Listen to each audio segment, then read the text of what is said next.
കേരള സർവകലാശാല സിൻഡിക്കേറ്റ് യോഗവുമായി ബന്ധപ്പെട്ട അടിയന്തര റിപ്പോർട്ട് ആവശ്യപ്പെട്ട് ഗവർണർ രാജേന്ദ്ര അർലേക്കർ ഉടൻ റിപ്പോർട്ട് സമർപ്പിക്കാൻ വിസിക്ക് നിർദ്ദേശം നൽകിയിരിക്കുകയാണ്. വിജിൻ, എന്താണ് ഇതിന്റെ വിവരങ്ങൾ?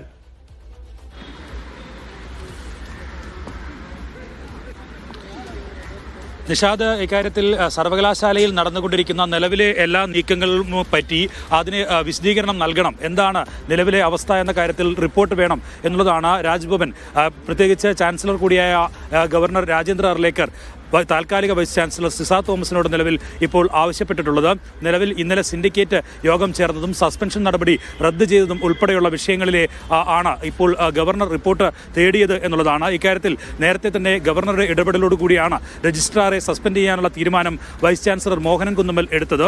അതുകൊണ്ട് തന്നെ അത്തരം നിർദ്ദേശം പൂർണ്ണമായും അവഗണിച്ചുകൊണ്ടാണ് ഇന്നലെ സിൻഡിക്കേറ്റ് ഇക്കാര്യത്തിൽ സസ്പെൻഷൻ നടപടി റദ്ദ് ചെയ്യുന്ന സാഹചര്യമൊക്കെ ഉണ്ടായത്. അതീവ നാടകീയ രംഗങ്ങളാണ് സർവകലാശാലയിൽ ഓരോ മിനിറ്റിലും സംഭവിച്ചുകൊണ്ടിരിക്കുന്നത് എന്നുള്ളത് തന്നെയാണ്. നേരത്തെ രജിസ്ട്രാർ KS അനിൽകുമാർ സൂചിപ്പിച്ചതുപോലെ സുഗമമായ പ്രവർത്തനം, സമാധാന അന്തരീക്ഷമാണ് സർവകലാശാലയ്ക്ക് വേണ്ടത് എന്നാണ് അദ്ദേഹം പറഞ്ഞത്. അതുപോലെ തന്നെ ഇക്കാര്യത്തിൽ എല്ലാ ദിവസവും വലിയ പോലീസ് സന്നാഹത്തോടെയാണ് നിലവിൽ സർവകലാശാല ആസ്ഥാനം പ്രവർത്തിക്കുന്നത്. എല്ലാ ദിവസവും SFIയുടെ പ്രതിഷേധങ്ങൾ ഉണ്ടാകുന്നു, പലതരത്തിലുള്ള പ്രതിഷേധങ്ങൾ, ഒപ്പം തന്നെ വാക്പോരുകൾ, പലതരത്തിലുള്ള നാടകീയ രംഗങ്ങൾ ഒക്കെയാണ് സർവകലാശാലയിൽ ഇപ്പോഴും അരങ്ങേറിക്കൊണ്ടിരിക്കുന്നത്.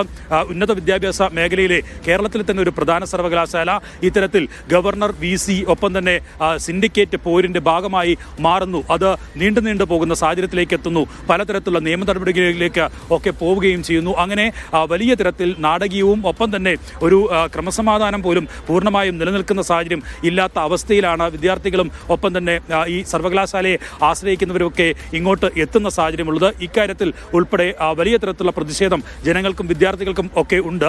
എന്തായാലും നിലവിൽ ഈ വിഷയത്തിൽ കൂടുതൽ ഇടപെടാനുള്ള ഉദ്ദേശത്തോടെയാണ് നിലവിൽ governor Rajendra Arlekar vice chancellor Ciza തോമസിനോട് ഇക്കാര്യത്തിലുള്ള റിപ്പോർട്ട് തേടിയിരിക്കുന്നത്.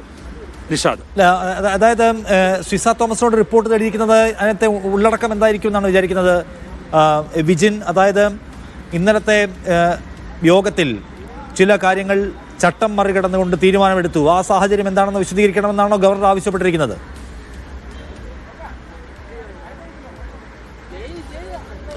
തീർച്ചയായും അത്തരത്തിൽ തന്നെയാണ്. സർവകലാശാലയിൽ ഇന്നലെയും ഒപ്പം തന്നെ കഴിഞ്ഞ 2-3 ദിവസമായും നടന്നുകൊണ്ടിരിക്കുന്ന നാടകീയ സംഭവങ്ങളിൽ റിപ്പോർട്ട് വേണം എന്നുള്ളതാണ്. നിലവിലെ പ്രവർത്തന രീതി എങ്ങനെയാണ് നടന്നുകൊണ്ടിരിക്കുന്നത്, അതിൽ ഏതൊക്കെ തരത്തിലുള്ള ബാഹ്യ ഇടപെടലുകളോ മറ്റോ നടക്കുന്നുണ്ടോ എന്ന കാര്യത്തിൽ ഉൾപ്പെടെ സിസ തോമസ് റിപ്പോർട്ട് നൽകണം എന്നുള്ളതാണ് ചാൻസലർ കൂടിയായ ഗവർണർ ഇപ്പോൾ ആവശ്യപ്പെട്ടിരിക്കുന്നത്. താൽക്കാലിക വൈസ് ചാൻസലറുടെ ചുമതല നാളെയാണ് സിസ തോമസിൻ്റേത് അവസാനിക്കാൻ പോകുന്നത്. നാളെ കഴിഞ്ഞാൽ നിലവിലെ വൈസ് ചാൻസലർ മോഹനൻ കുന്നുമ്മൽ തിരികെ ചുമതല എടുക്കും. എന്തായാലും ഇന്നലെ നടന്ന സിൻഡിക്കേറ്റ് യോഗത്തിൽ ഉണ്ടായ നടപടികൾ ഉൾപ്പെടെ റിപ്പോർട്ട് ചെയ്യണം എന്നുള്ളതാണ് ചാൻസലർ ഇപ്പോൾ വൈസ് ചാൻസലറോട് ആവശ്യപ്പെട്ടിരിക്കുന്നത്. അതിൽ പ്രധാനമായും ഗവർണർ ഉദ്ദേശിക്കുന്നത് ഇന്നലെ സിൻഡിക്കേറ്റ് യോഗത്തിൽ ഉള്ള നടപടികൾ, അതായത് സിസ തോമസ് ഇറങ്ങിപ്പോയതിനു ശേഷം ഒരു മുതിർന്ന അംഗത്തെ വെച്ച് മറ്റ് നടപടികൾ പൂർത്തിയാക്കുകയും സർവകലാശാല രജിസ്ട്രാറുടെ സസ്പെൻഷൻ നടപടി അത് പിൻവലിക്കുകയും റദ്ദ് ചെയ്യുകയും ഒക്കെ ചെയ്ത സാഹചര്യമുണ്ട്. അക്കാര്യത്തിൽ നടന്ന അസാധാരണ സംഭവങ്ങളിൽ റിപ്പോർട്ടാണ് ഗവർണർ ചോദിച്ചിരിക്കുന്നത്. ഇക്കാര്യത്തിൽ ഏതെങ്കിലും തരത്തിൽ തനിക്ക് ഇടപെടാൻ കഴിയുമോ എന്ന ആലോചന കൂടി ചാൻസലർ എന്ന പദവി ഉപയോഗിച്ച് ഗവർണർ നടത്തും എന്നതാണ് ഈ വിഷയത്തിൽ നിന്ന് മനസ്സിലാക്കേണ്ടത്. കാരണം അത്തരമൊരു നീക്കത്തിന്റെ ഭാഗമായി തന്നെയായിരിക്കണം ഗവർണർ രാജേന്ദ്ര അർലേക്കർ ഇത്തരം ഒരു റിപ്പോർട്ട് തേടാനുണ്ടായ സാഹചര്യവും. കാരണം ആദ്യഘട്ടത്തിൽ തന്നെ ഭാരതാംബ ചിത്രവുമായി ബന്ധപ്പെട്ട വിഷയം, ഒപ്പം തന്നെ പരിപാടി റദ്ദ് ചെയ്യണമെന്ന രജിസ്ട്രാറുടെ ആവശ്യം, ഇതെല്ലാം നിരാകരിച്ചുകൊണ്ടാണ് ഗവർണർ തന്നെ ഈ പരിപാടിയിൽ പങ്കെടുക്കുകയും വലിയ തരത്തിലുള്ള സംഘർഷം സർവകലാശാല സെനറ്റ് ഹാളിലും ഒപ്പം തന്നെ പുറത്തുമൊക്കെ നടക്കുകയും ചെയ്തത്. അതിനുശേഷം VCയോട് ഇക്കാര്യത്തിൽ റിപ്പോർട്ട് രാജ്ഭവൻ തേടിയിരുന്നു, ചാൻസലർ എന്നുള്ള നിലയിൽ ഗവർണർ തേടിയിരുന്നു. അതിനുശേഷമാണ് ഗവർണറുടെ നിർദ്ദേശപ്രകാരം വൈസ് ചാൻസലർ രജിസ്ട്രാറെ സസ്പെൻഡ് ചെയ്യുന്ന നടപടിയിലേക്ക് നീങ്ങിയത്. അതിനുശേഷവും നിയമപോരാട്ടമൊക്കെ നടക്കുന്നതിന് ഇടയിലാണ് സിൻഡിക്കേറ്റ് യോഗം ചേർന്ന് അസാധാരണമായ സർവകലാശാല സിൻഡിക്കേറ്റിന്റെ അധികാരം ഉപയോഗപ്പെടുത്തിക്കൊണ്ട് സസ്പെൻഷൻ നടപടി റദ്ദ് ചെയ്യുന്ന നടപടിയിലേക്ക് സിൻഡിക്കേറ്റ് കടക്കുകയും ചെയ്തത്. ഈ വിഷയങ്ങളിൽ ഉൾപ്പെടെ ഉള്ള നിലപാട് സർവകലാശാലയുടെ റിപ്പോർട്ട് തേടിയ ശേഷം നിയമവശങ്ങൾ കൂടി പരിശോധിച്ച് ഏതെങ്കിലും തരത്തിൽ തനിക്ക് ഇടപെടാൻ കഴിയുമോ, ചാൻസലർ എന്ന പദവി ഉപയോഗപ്പെടുത്താൻ കഴിയുമോ എന്നുള്ള ഒരു നീക്കമാണ് നിലവിൽ ഗവർണർ നടത്താൻ പോകുന്നത്. നിഷാദ്, സൈഫ് സൈനിൽ ആദ്യം കൂടി തിരുവനന്തപുരത്തും. സൈഫ്, ഇതിനകത്ത് നിയമപരമായ ഗ്രൗണ്ട് ഒപ്പമുണ്ട് എന്ന കോൺഫിഡൻസ് സിൻഡിക്കേറ്റിനുണ്ടോ?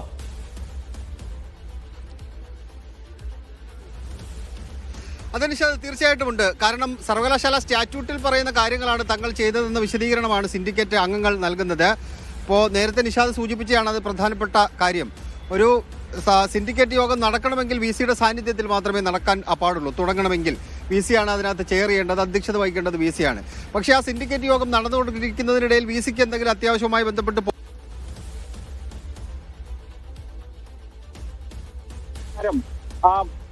പി സിയും പ്രോ വി സിയും ഇല്ല എന്നുണ്ടെങ്കിൽ സിൻഡിക്കേറ്റിലെ ഏതെങ്കിലും ഒരു അംഗത്തിന്, മുതിർന്ന എന്ന് പറയുന്നില്ല, ഏതെങ്കിലും ഒരു അംഗത്തിന് ചെയർ ചെയ്തുകൊണ്ട് സിൻഡിക്കേറ്റ് യോഗം തുടർന്നു കൊണ്ടുപോകാം എന്ന് ചട്ടത്തിൽ പറയുന്നുണ്ട്. ആ ചട്ടത്തിന്റെ അടിസ്ഥാനത്തിൽ താൽക്കാലിക വി സിയായ സിസ തോമസ് ആ യോഗത്തിൽ നിന്ന് ഇറങ്ങിപ്പോയതിന് പിന്നാലെ അവിടുത്തെ മുതിർന്ന അംഗമായ രാധാമണിയെ ചെയർ ചെയ്യാൻ വേണ്ടി ചുമതലപ്പെടുത്തുകയും സിൻഡിക്കേറ്റ് യോഗം നടക്കുകയും സസ്പെൻഷൻ റദ്ദാക്കിക്കൊണ്ട് അതിന്റെ നടപടികളിലേക്ക് കടക്കുകയും സസ്പെൻഷൻ റദ്ദാക്കിക്കൊണ്ട് ഉത്തരവ് പുറത്തിറക്കുകയും ചെയ്തത്. അതിന് നിയമപരമായ പ്രാബല്യമുണ്ട് എന്ന് തന്നെയാണ് സിൻഡിക്കേറ്റ് അംഗങ്ങൾ വാദിക്കുന്നത്, ഇടതുപക്ഷ സിൻഡിക്കേറ്റ് അംഗങ്ങൾ വാദിക്കുന്നത്. എന്തായാലും ഗവർണർ ചാൻസലർ എന്ന നിലയിലുള്ള തന്റെ അധികാരം, അതിനകത്ത് എന്തെങ്കിലും കാര്യങ്ങൾ അതുവഴി ചെയ്യാൻ കഴിയുമോ എന്നുള്ള നീക്കം ഗവർണർ നടത്തുകയാണ്. അതിന്റെ ഭാഗമായിട്ടാണ് സിസ തോമസിനോട് റിപ്പോർട്ട് തേടിയിരിക്കുന്നത്. സിസ തോമസ് സ്വാഭാവികമായിട്ടും രജിസ്ട്രാർക്കും ജോയിന്റ് രജിസ്ട്രാർക്കും എതിരായ റിപ്പോർട്ട് നൽകുമെന്ന കാര്യത്തിൽ സംശയമില്ല. ചാൻസലർ എന്ന അധികാരം അദ്ദേഹത്തിന് സിൻഡിക്കേറ്റിനെ മറികടന്നുകൊണ്ട് എടുക്കാൻ കഴിയുമോ എന്നുള്ള ചോദ്യം നിലനിൽക്കുന്നുണ്ട്. എന്തായാലും നിയമപോരാട്ടം ഇന്ന് ഈ ഹൈക്കോടതി അല്പസമയത്തിനകം കേസ് ഇതുവരെ പരിഗണിച്ചിട്ടില്ല. അത് 14ാമത്തെ കേസായിട്ട് DKCക്ക് കോടതി പരിഗണിക്കേണ്ടതായിരുന്നു. പക്ഷേ ഇതുവരെ ആ കേസ് പരിഗണിച്ചിട്ടില്ല. സ്വാഭാവികമായിട്ടും അത് കേസ് പരിഗണിക്കുമ്പോൾ ആദ്യം ചെയ്യാൻ പോകുന്ന കാര്യം, അതുമായി ബന്ധപ്പെട്ട് കേസിനെ ആദ്യം അതിന്റെ നടപടിക്രമങ്ങളിലേക്ക് കടന്ന് ആദ്യം ചെയ്യാൻ പോകുന്ന കാര്യം മനസ്സിലാക്കുന്നത് രജിസ്ട്രാർ ഹർജി പിൻവലിക്കും.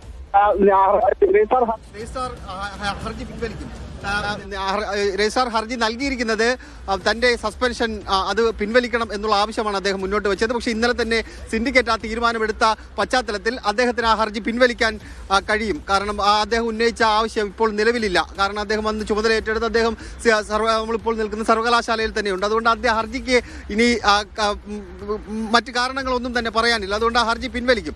ഹർജി പിൻവലിച്ചു കഴിഞ്ഞാൽ കോടതി എടുക്കുന്ന നിലപാട് എന്തായിരിക്കും എന്നുള്ളൊരു പ്രധാനപ്പെട്ട ചോദ്യമാണ്. അതേപോലെ തന്നെ താൽക്കാലിക വി സിയായ സിസ തോമസിന്റെ അഭിഭാഷകൻ എന്ത് നിലപാട് സ്വീകരിക്കും എന്നുള്ള കാര്യം കൂടി ഉറ്റുനോക്കേണ്ടതാണ്. അല്പസമയത്തിനകം തന്നെ കോടതി ചേരും. 10:15 ചേരേണ്ടതായിരുന്നു. പക്ഷെ കോടതി ഇതുവരെ ചെയർ ചെയ്തിട്ടില്ല എന്നാണ് നമുക്ക് കാണാൻ കഴിയുന്നത്. ഇതുവരെ ജസ്റ്റിസ് DK സിംഗ് ഇതുവരെ കോടതിയിലേക്ക് എത്തിച്ചേർന്നിട്ടില്ല. അദ്ദേഹത്തിന്റെ കോടതി അല്പസമയത്തിനകം തന്നെ എത്തിച്ചേരും എന്ന് പ്രതീക്ഷിക്കാം. അത് 14ാമത്തെ കേസ് എന്ന് പറയുമ്പോൾ ഒരു അരമണിക്കൂർ, ഒരു 11:15 11:30 ആ കേസ് പരിഗണനയിലേക്ക് വരികയും ചെയ്യും. എന്തായാലും നിഷാദ്, ഒരു കാര്യം ഉറപ്പാണ്, ഇതിന്റെ നിയമപോരാട്ടം ഇവിടെ അവസാനിക്കില്ല എന്നുള്ള കാര്യത്തിൽ സംശയമില്ല. കാരണം ഹൈക്കോടതി അത് പിൻവലിച്ചു, ആ ഹർജി പിൻവലിച്ചു കഴിഞ്ഞാൽ ഹൈക്കോടതി എടുക്കുന്ന നിലപാട്, അതിനൊപ്പം തന്നെ ചാൻസലർ എന്ന നിലയിൽ ഗവർണർ എടുക്കുന്ന നിലപാട്. ഇപ്പോൾ റിപ്പോർട്ട് കിട്ടിക്കഴിഞ്ഞാൽ ഗവർണർ തന്റെ ചാൻസലർ എന്ന നിലയിലുള്ള തന്റെ അധികാരം ഉപയോഗിച്ചുകൊണ്ട് എന്തെങ്കിലും നിലപാട് സ്വീകരിക്കുമോ? അങ്ങനെ നിലപാട് സ്വീകരിച്ചു കഴിഞ്ഞാൽ അത് വീണ്ടും നിയമപോരാട്ടത്തിലേക്ക് പോവുകയും ചെയ്യും. നിയമപോരാട്ടം ഇവിടെ അവസാനിക്കുന്നില്ല എന്നുള്ളതാണ് വസ്തുത. ഈ പോരാട്ടം അത് കേരള സർവകലാശാലയിൽ മാത്രമല്ല, ഇനി വരും ദിവസങ്ങളിൽ കേരളത്തിലെ ഏത് സർവകലാശാലയുമായി ബന്ധപ്പെട്ട് ഇത്തരത്തിലുള്ള സംഭവങ്ങൾ ചാൻസലർ എന്ന നിലയിലോ VC-മാർ എന്ന നിലയിലോ, അദ്ദേഹം നിയമിച്ച VC-മാർ എന്ന നിലയിലോ അവരാരെങ്കിലും എന്തെങ്കിലും ഇത്തരത്തിലുള്ള ഈ RSS കൊടിയേന്ത്യ ഈ സ്ത്രീയുടെ ചിത്രവുമായി ബന്ധപ്പെട്ടോ അല്ലാതെയോ അക്കാഡമിക് പരമായിട്ടോ എന്തെങ്കിലും ഇടപെടൽ നടത്തിയാൽ അതിനെ പൊളിറ്റിക്കലി നേരിടാൻ വേണ്ടിയുള്ള നിർദ്ദേശം CPM നേതൃത്വം ഇടത് സിൻഡിക്കേറ്റുകൾക്ക് രാഷ്ട്രീയമായി തന്നെ പ്രതിരോധിക്കാനുള്ള തീരുമാനത്തിന്റെ ഭാഗം കൂടിയാണ് ഇത്രയും നാടകീയമായ ഒരു രംഗം അവിടെ കാണുന്നതിന് കാരണം.